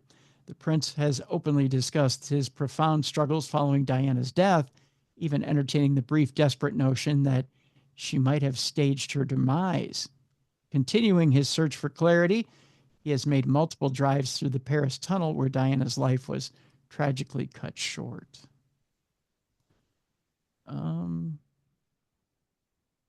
Essentially, I believe that's the end of the story there. I don't know. What do you think, Mel? Well, I mean, I think a lot of people have gone to see psychics, especially if you're trying to get in touch with a loved one. This person, though, I don't think she did much for him. Yeah. One, if Diana was truly with him, she would have stopped the marriage with Meghan. I don't trust Meghan as far as I can throw her. Really? Yeah. Yeah. Oh, yeah. I've had deep conversations with my mother over this because my mom liked her, and I'm like, nope. I get a bad feeling from her too. Yeah. I don't trust her at all. I don't. There's just something about her. And it's not that she's, don't get me wrong. I know there's dysfunction in the royal family, right? Yes. I get that. And it's a deep-seated dysfunction. But to be the wedge, right? Yeah. And you knew what you're getting into, right? When you signed that. Oh, God, yes. You knew what you signed up for. Yeah. Right? Mm-hmm. And to completely flake out after such a short time. Mm-hmm. Something's not right there. Right. Right. Well, there's so many discrepancies with what she's said and what you find out is true and just all that stuff. And it's like, yeah, I don't trust her. And if it's such a bad organization, but she still wants to use the title. Right. Yeah. She wants all the pomp and circumstance, wants the title, wants the security, wants everything that's there. But, give me my space. Mm-hmm. Why is it that the other wives have no issue? Right. Exactly. Why are they okay? I don't buy it. Yeah. Right. I mean, mind you, they have hard lives too. I get it. Yeah. Mind you, they face the quote unquote adoring public as well. Mm-hmm.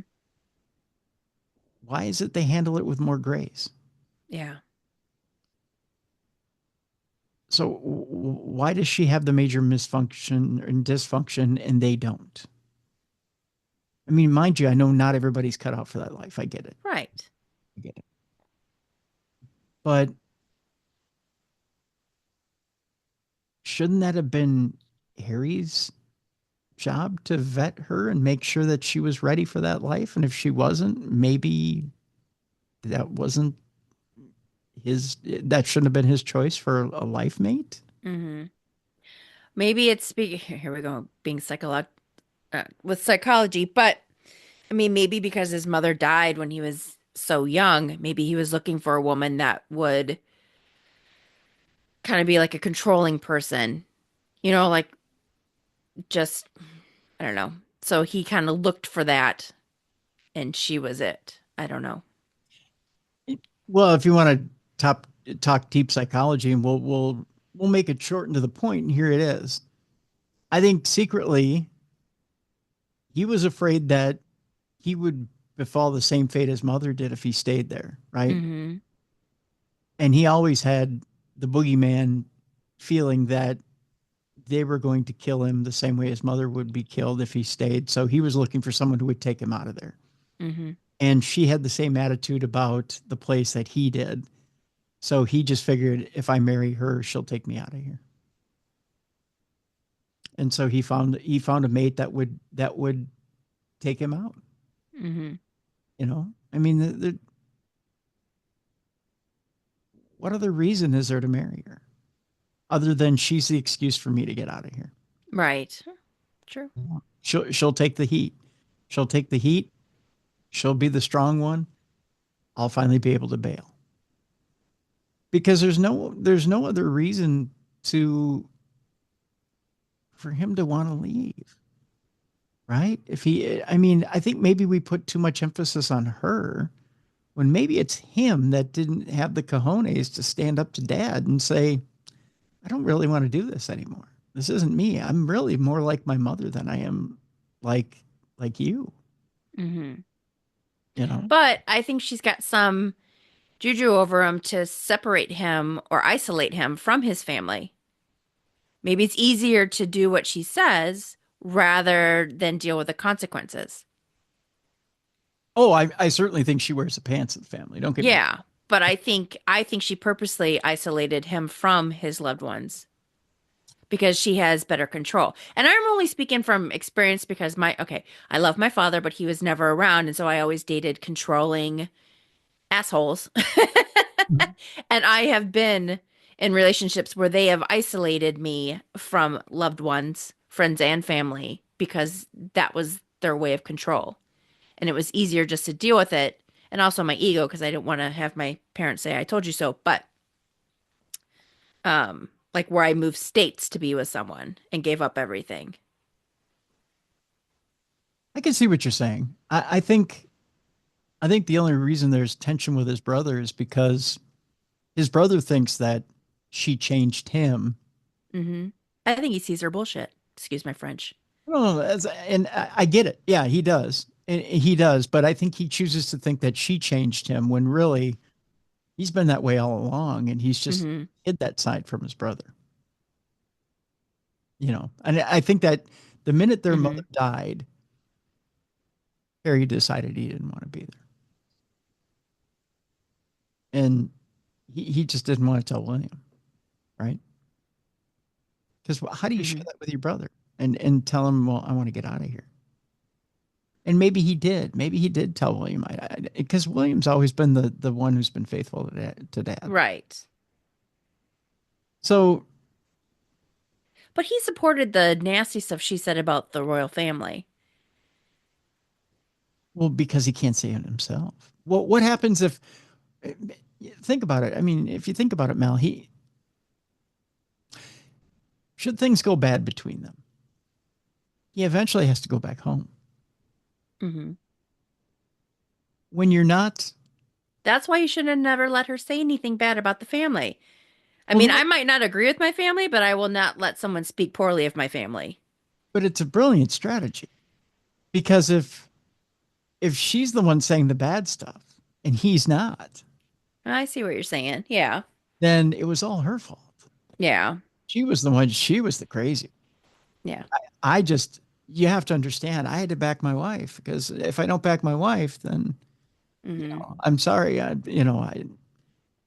It was a moment of madness. You have to forgive me, right? And then you walk back into the family and you leave her be. That's the way it's been for centuries, right? Mm-hmm. I mean, look at how disposable wives have been in the monarchy for years and years, and decades and decades, and centuries and centuries. So it's unusual for him to follow the wife and not abide by the father. So he follows the wife, and if she continues the strong behavior, as it were, and it's not agreeable with the crown, then eventually, if he tires of her, and I hate to use that language, but that's what it would be in the eyes of the crown. If he tires of her and decides he wants a divorce, well, then he can always go back home. Mm-hmm. I guess he just says, well, Father, I lost my head.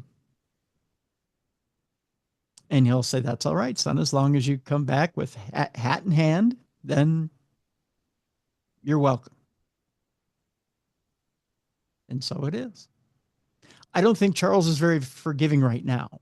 He's not. Mm-hmm. Right. But as he gets older, he's going to want his son reconcile with the family. Yeah. It'll happen. But yeah. But you see, he's playing it smart right now because he's not strong enough on his own to say those things. So he lets the wife do it.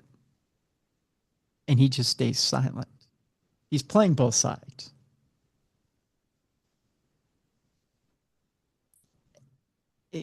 I don't think he's as browbeaten as you think he is. Mm. I think he's playing both sides.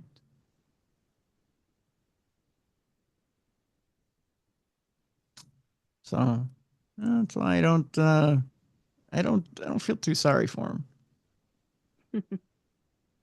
I think he's he's the one who, and I think that's why public opinion is kind of not only turned against her, I think it's turned against him. I think that's why the ratings are down with their Netflix specials and things like that. Yeah. That's why people have turned them off, because they see the dynamic of both of them. That's why they haven't become the darlings of America, because it's like, well, but they thought they were going to be. Right, because you know what? America loves a good family story. Mm-hmm. They don't love it when you turn on your family. That's why America loved the royals, because it was a family story. Mm-hmm.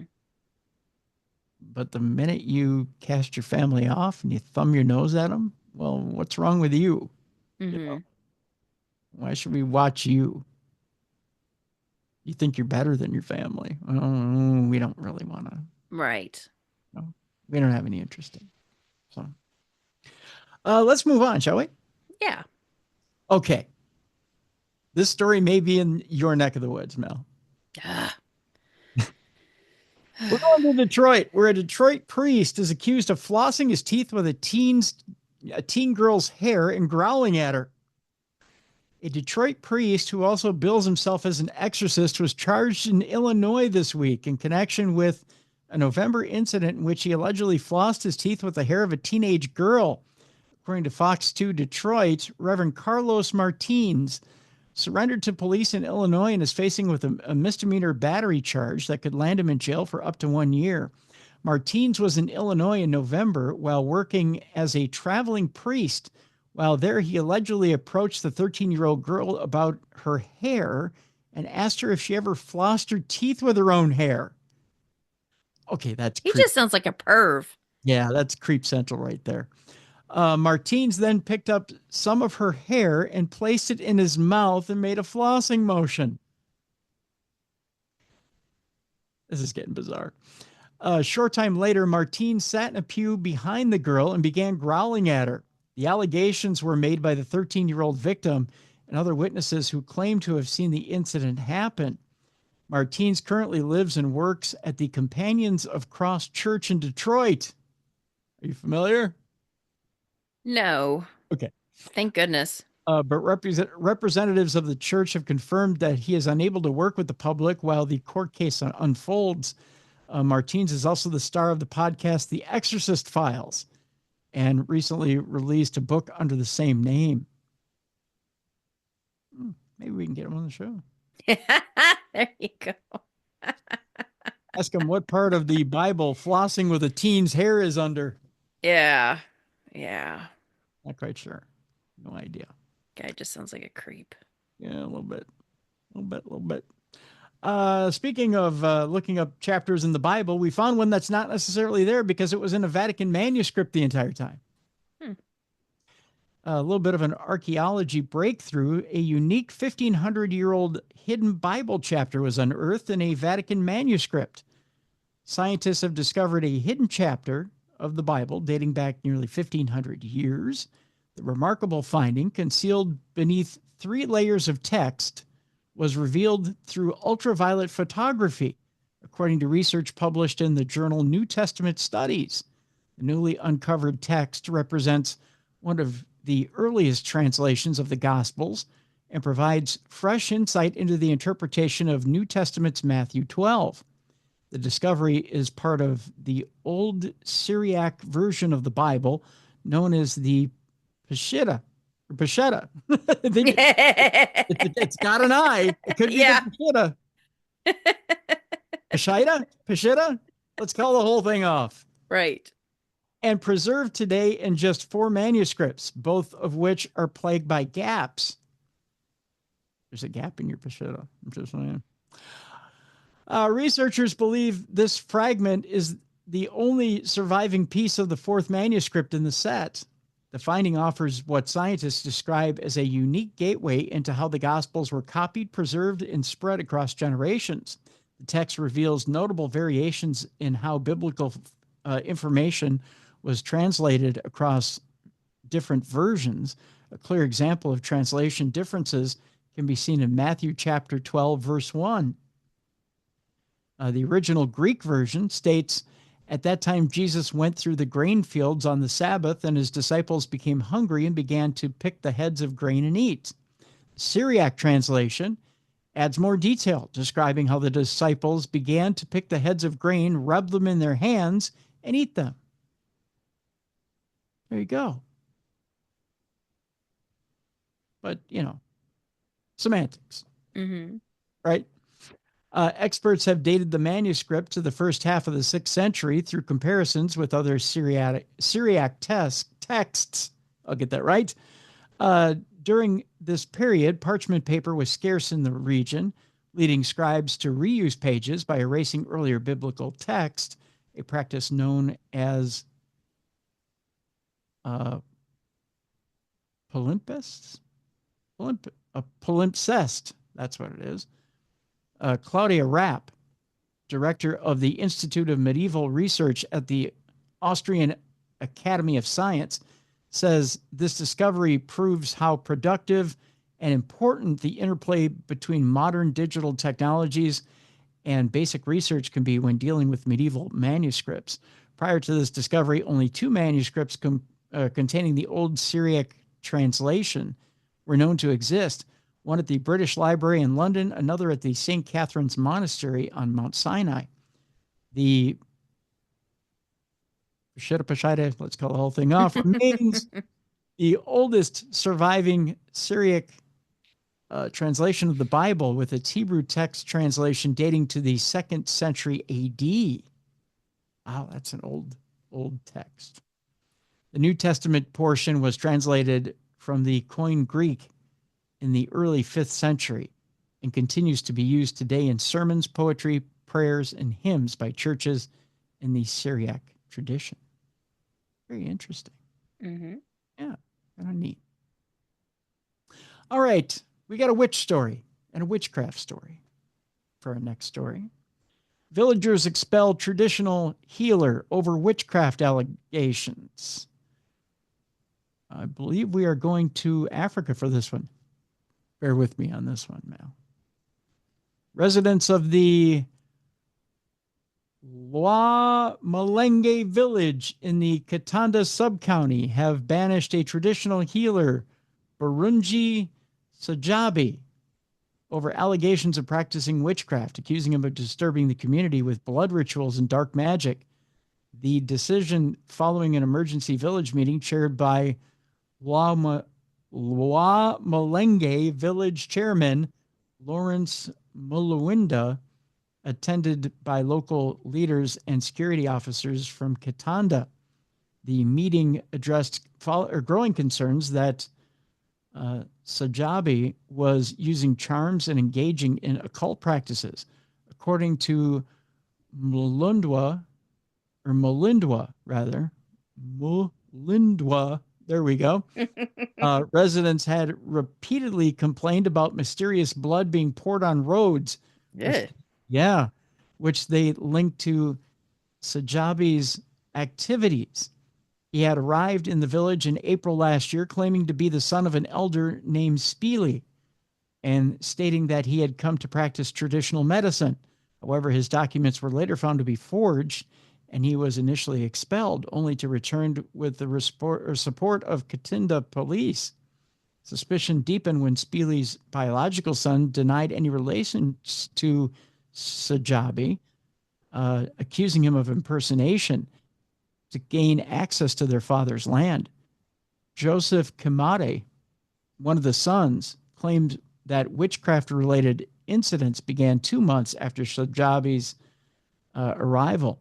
The head of traditional healers in Katanda, Kitawalame Masabwa is what it is, also disowned Sajabe, stating that he was not recognized among legitimate healers in the sub-county. When questioned, Sajabe insisted that he was a trained healer, but failed to produce valid certification. Documents he presented indicated that he was actually from Kirawuza, from Nyendo Mukungwe, Masaka City, further fueling distrust. As pressure mounted, village leaders and residents agreed to expel him. Upon arriving at his home, Sajabe initially denied possessing any witchcraft materials. However, after residents forced open a locked room, they discovered a disturbing collection, including fresh blood, charms, calabashes, traditional cloths, animal skins, old coins, and other ritual objects. Villagers demanded that he reveal any hidden skulls, but he refused. Police intervened, arrested him, and confiscated the items for further investigation. Following his removal, relieved residents expressed hope that peace would return to the village after months of fear and anxiety. So it sounds like he's a witch. That's what I pull away from that story. That and that I speak somewhat fluid African? Yeah. Maybe? Somewhat. I'll never be accused of knowing it forwards and backwards. True. Right. There you go. Our next story has to do with the fact that time may actually exist, or would it be a product of the human mind? Is time merely a construct, Mallie? That's what we're going to debate here for a quick moment. Scientists and philosophers have long struggled to understand the nature of time and whether or not it even exists at all. A second or a minute are fixed periods of time, yet we rarely seem to perceive time as passing at a consistent rate. It can speed up or slow down depending on what we're doing or how we're feeling. For example, if you're absorbed in an enjoyable task or watching your favorite TV show, time may seem to move quickly, whereas time can seem to drag if we're bored or doing something we don't like. Such experiences can only apply to short activities, or don't apply only to short activities either. Weeks can seem to fly by when you're on holiday or on vacation, but can seem to stretch on forever when you're working. Time can also seem to move differently depending on your age. Young children often feel that 1 year can seem like an age. When you're older, the quicker a year seems to pass. I know years lately seem to go quick as can be. Mm-hmm.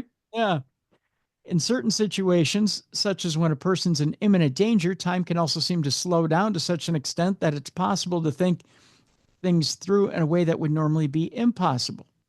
The phenomenon also seems to be referred to as time expansion. The 18th century German philosopher Immanuel Kant believed that this all happens because time is not a fundamental element of the world, but a product of the human mind, something that exists only as we perceive it, and to help us make sense of the world by establishing an order for our experiences. So is it really possible that time is merely an illusion or a product of our own conscious minds? It says we may never know for sure. So why did we just take those 2 minutes to say that? Well, because we did. Just to waste. Yeah. There you go. How's that for irony? Yeah. All right. 2 more stories here. A mysterious burning river in Peru is so hot that it's boiling animals alive, Mal. Ew. Gross. Yeah. The unique thermal river known as the Shanay Timpishka can be found in the Amazon rainforest in Peru.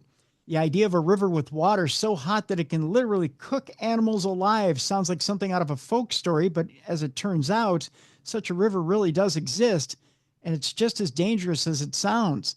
It's found deep in I believe this is the Mayantayacu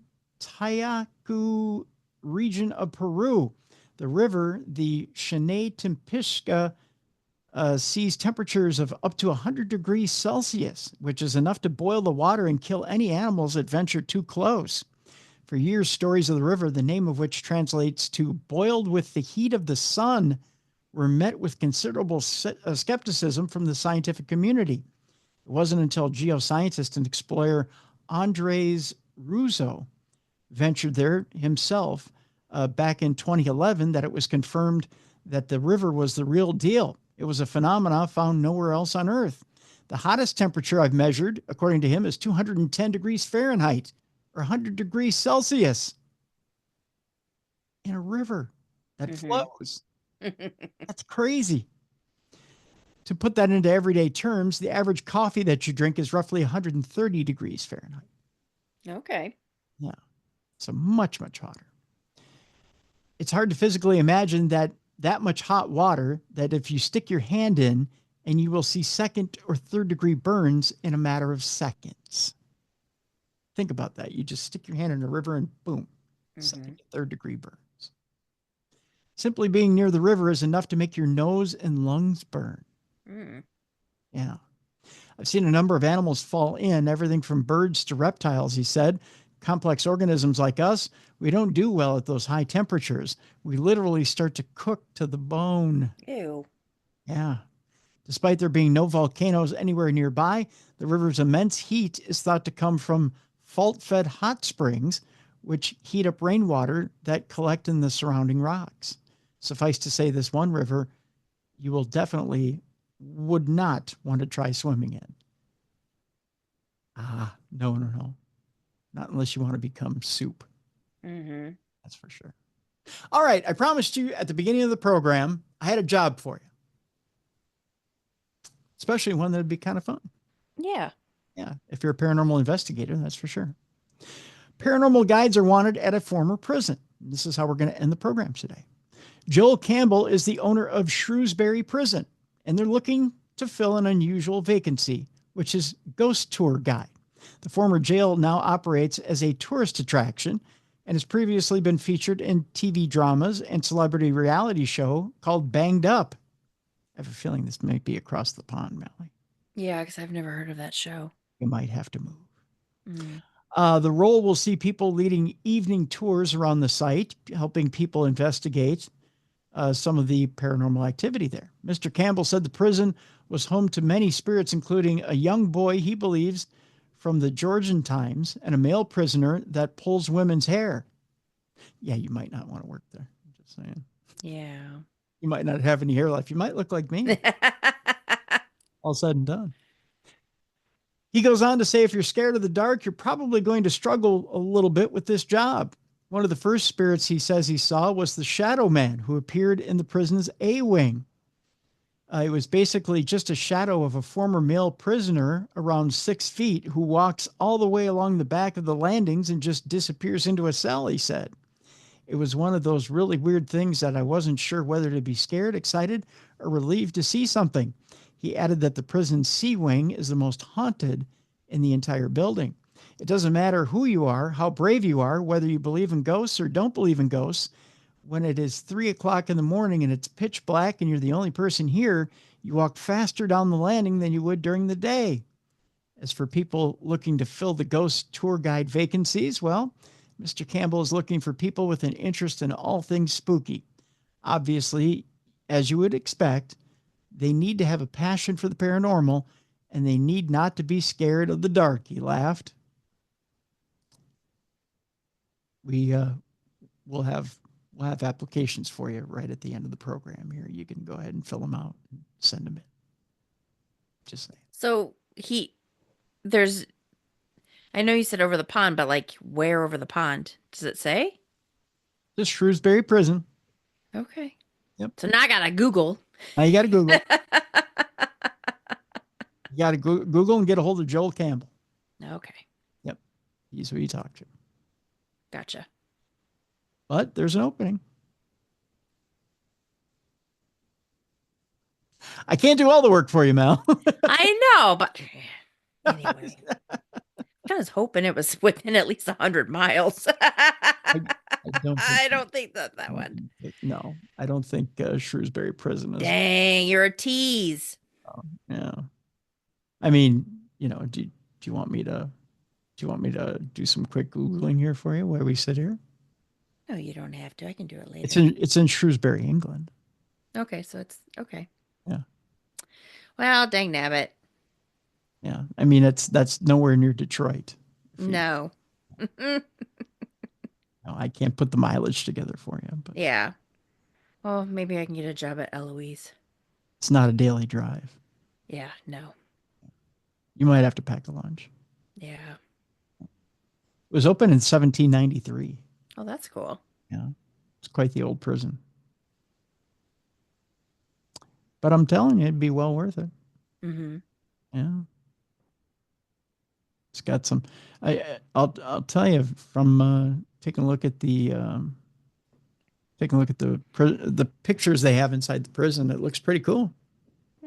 Yeah. Rub it in. Rub it in. It looks like a pretty cool job. So I know we have listeners over there. So if they're looking for a job, you're looking for a cool job, there you go. So good luck to you all, and I'm jealous. Well, I'm just saying, Mel, you've been on TV. You might have the upper hand. Plus, they film a TV show over there. That is true. Yeah. Just saying, there might be another starring role for you. I don't think my husband would allow me. But then again, he might like a break. So there you go. See? Always look at the brighter side of life. Yep. Speaking of which, what's going on with paranormalgirl.com? Nothing yet. Just I've been so busy with everything else. I have like hangover from the holidays. I gotta play catch up. Yeah, I don't blame you. So, yeah. How about with you? Well, on this side, check out the YouTube channel, the original Darkness Radio. Be sure to subscribe, become a member. We're going to have memberships up on the YouTube channel here relatively shortly. Check out darknessradio.com, or I'm sorry, darknessradioshow.com, darknessradioshow.com for intriguing content, for cool swag. We got the store up there, and new stuff being added to the store daily. And of course, archives of all the shows up there. What else? Oh, the Darkness Radio app. If you haven't, the Apple app, if you haven't updated the app yet, please do. Yeah, that's important. And if you didn't know that we had a Darkness Radio Apple app, and by gosh, add it. It's in the Apple store. We encourage you to add it as a way to listen to the show. If you've been saying to yourself, well, I'd like to subscribe to the show, I just don't know how to subscribe to it on my phone. Well, of course, we're anywhere you can get the show, whether it be Apple Podcasts or Spotify or iHeartRadio or the iHeartRadio app. But we have our own app on Apple. So yeah, that's a way to get us too. Other than that, Mal, on tomorrow's show, we have an interesting guest. Guest by the name of Bob Frizzell, who's come out with the 30th anniversary edition of this book right here. And boy, is it a doozy. Look at that. Oh. Yeah. Look at that right there. Nothing in this book is true? Nothing in this book is true, but it's exactly how things are. Right? Mm-hmm. Okay. Right. It's the secret history of the Earth, Merkaba activation, and breath alchemy. Right? So not your typical show. Correct. We're going to talk about everything from first contact with aliens to what it is this whole Earth is about, to the fact that you can ascend yourself to talk to the masters. Okay. I know. We're going to get into it tomorrow. And 30 years worth of it as well. We'll even talk maybe a little bit about sacred geometry. I know math hurts my head too, kids. But we'll talk about it in a way that you can understand it. We'll also talk a little bit about our illusory holographic universe. There's shapes in here, Mallie. Shapes. And we'll even talk a little bit about forgiveness, which is a fleeting concept in today's world. And creating reality within. There's lots of good concepts in here. So 30 years worth. But this book turned 30 years old and it has amended information in it. So it's celebrating its 30th anniversary this year. Think about that. Chapter 24, your body is light and you are immortal. Oh, I wish my body was light. Yeah, me too, right? I mean, my body's... Once again, holiday hangover. Right. I got extra weight to lose. My body's a little lighter after surgery. Yeah. 2 weeks ago, but not light. I know that. If I had to run a 40 right now, it ain't that light. I'll tell you. Bob Frizzell is on the big program tomorrow. Nothing in the book is true, but it's exactly the way things are. So Bob Frizzell tomorrow on the big program. So that'll do it for today. Again, if you have a guest you'd like to hear on the program, tim@darknessradio.com. We got some good guests coming up, by the way. You've had some good guests as well. Yeah. Oh, also one more thing. If you'd like to travel with Grant and Rihanna Wilson, mysteriousAdventuresTours.com. We'll have a link in the description of this program. They're headed to Prague and to Japan this year. Oh. Yeah. Paranormal tours to both. And boy, are they interesting. Talk about going to Suicide Forest in Japan. Oh, yeah. You can do that in October with Grant and Rihanna. So interesting stuff. I mean, if I could fold myself up in their suitcase and go, I'd go. You wouldn't see me in October. It's 2 weeks in October in Japan. Okay. Right before Halloween. I think it's the beginning part of October. So, boy, is that, I'd love to go on that trip. That's like a dream trip for me. But you can break it up into payments, folks. Maria does that for you over at Mysterious Adventures Tours. So we'll put the link up in the description of this program so you can check it out. But yeah, that show last week was really interesting. That was an interesting show in the research they're doing right now. So, but yeah, we got some good shows on the way here in February and into March. An old friend is stopping by again in March. A couple of old friends from the paranormal TV world as well coming by in March. So got good stuff on the way here, Mel. So fun. Looking forward to it. So that'll do it for today. Bob Frizzell on the way tomorrow. Nothing in this book is true, but it's exactly how things are. Can't wait. Can't wait to unleash this on you guys tomorrow on the best in paranormal podcasting. Thank you very much. For Mallie Fox, I'm Tim Dennis. Thank you for watching and listening to Darkness Radio.